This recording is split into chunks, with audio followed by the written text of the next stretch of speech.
Good morning everyone, welcome back to my channel পম্পির সুখের সংসার। আশা করি প্রত্যেকে ভালো আছো, আমিও ভালো আছি। আজকে সকালবেলায় রান্নাঘরে গিয়ে দেখলাম চিকেন আনা হয়েছে। চিকেনটা খেতে একদম ভালো লাগে না, একটু অন্যরকম করে রান্না করলে তাও একটু ভালো লাগে। তো আমিও ভেবেছি আজকে একটু অন্যরকম কিছু একটু করা যায় কি না। তো চিকেনটাকে প্রথমে ভালো করে পরিষ্কার করে ধুয়ে নিয়েছি। ধুয়ে একটু লেবুর রস, গোলমরিচের গুঁড়ো আর নুন হলুদ একটু তেল দিয়ে ম্যারিনেট করে রেখে দিয়েছি। তারপরে আলু কেটে নিয়েছি, আলু কেটে একটু জলে ভাপ দিয়ে ফেলে নিয়েছি, ফেলে ওটাকে ভেজে তুলে নিয়েছি। তারপর আমি কড়াইতে সাদা তেল দিয়েছি, তেল দিয়ে আমি অল্প অল্প করে চিকেনগুলোকে ভেজে নিয়েছি সুন্দর করে, বেশি না। তারপরে এদিকে একটু ধনেপাতা লাগবে, তো আমার বাড়িতেই অনেক ধনেপাতা হয়েছে সুন্দর, সেখান থেকে একটু ধনেপাতা তুলে নিয়েছি, গন্ধটাও বেশ ভালো।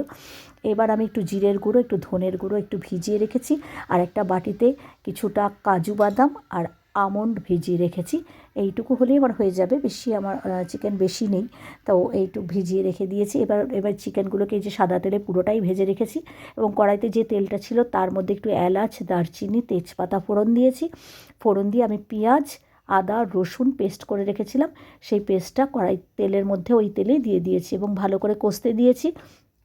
যেইটা তেল বেরিয়ে এসছে তখন আমি ওই চিকেনগুলোকে, একটু টমেটোও দিয়ে দিয়েছিলাম, টমেটো দিয়ে কষানো হয়ে গেছে, তবে চিকেনগুলোকে এই তেলের মধ্যে ঢেলে দিয়েছি। এবং ঢেলে দিয়ে তারপরে এটাকে ভালো করে, আলুটা তো ভাজা ছিল কিন্তু একটু শক্ত শক্ত ছিল, তাই চিকেনের সাথে একসঙ্গে দিয়ে দিয়েছি, মশলার সঙ্গে কষে যাবে এবং ভালোও লাগবে খেতে। আমি একদম ভালো করে সুন্দর করে মশলার সাথে মাখিয়ে নিয়েছি মশলাগুলোকে। তারপরে একটু ঢেকে দিয়েছি, ঢাকাতে কিছুটা জলও বেরিয়ে গেছে, আমি আলাদা করে জল ব্যবহার করব না। এদিকে ধনে পাতাগুলোকে ভালো করে ধুয়ে নিয়েছি, দারুণ একটা সেন্ট, যেহেতু বাড়ির কোনো সার নেই। তার মধ্যে কয়েকটা আইসের টুকরো দিয়ে দিয়েছি। তার আইসের টুকরোটা এই কারণেই দিয়েছি যাতে ধনে পাতাটা একদম সবুজ থাকে। এদিকে আমার ওইটা পেস্ট করতে করতে এদিকে আমার চিকেনটাও বেশ কষে এসছে, একটু সেদ্ধও হয়ে গেছে ভালো।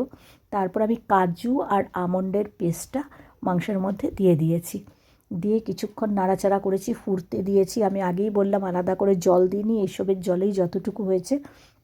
একটু ভালো করে নাড়াচাড়া করে মিশিয়ে নিয়েছি মশলাটা এবং ফুটতে দিয়েছি।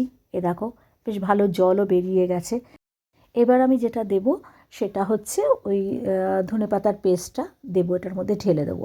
তো এটার মধ্যেও কিছুটা জল আছে, একটু হালকা করেই, আমি একদম থকথকা করে পেস্টটা করিনি। এবার এই জলেই যতটুকু আমার গ্রেভিটা হবে, সুন্দর হয়ে গেছে আমার। দিয়ে অনেকক্ষণ একটু ফুটতে দিয়েছি, জলটা মানে ঝোলটা ঘন হয়ে গেছে। তারপরে আমার ধনিয়া চিকেন একদম রেডি হয়ে গেছে।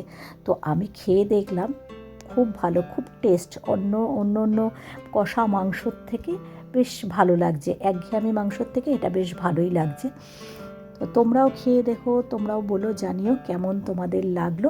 আমি যেভাবে রেসিপিটা করলাম সেভাবে খুব সহজ, খুব একটা ঝামেলা নেই আর কি। তোমরাও করে খেও, আমি যেভাবে করলাম সেটা শেয়ার করলাম। এটাকে অনেকে ধনিয়া চিকেন, ধনেপাতার চিকেন অনেক কিছুই বলে। যাই হোক, আমি একটু ঝোল রেখেছি এই কারণে যে আমি ভাত দিয়ে খাবো, একটু ঝোল না থাকলে আবার অসুবিধা হয় খেতে দিতে। তো যাই হোক, কেমন লাগলো কমেন্ট করে অবশ্যই জানিও তোমরা আমাকে। টাটা।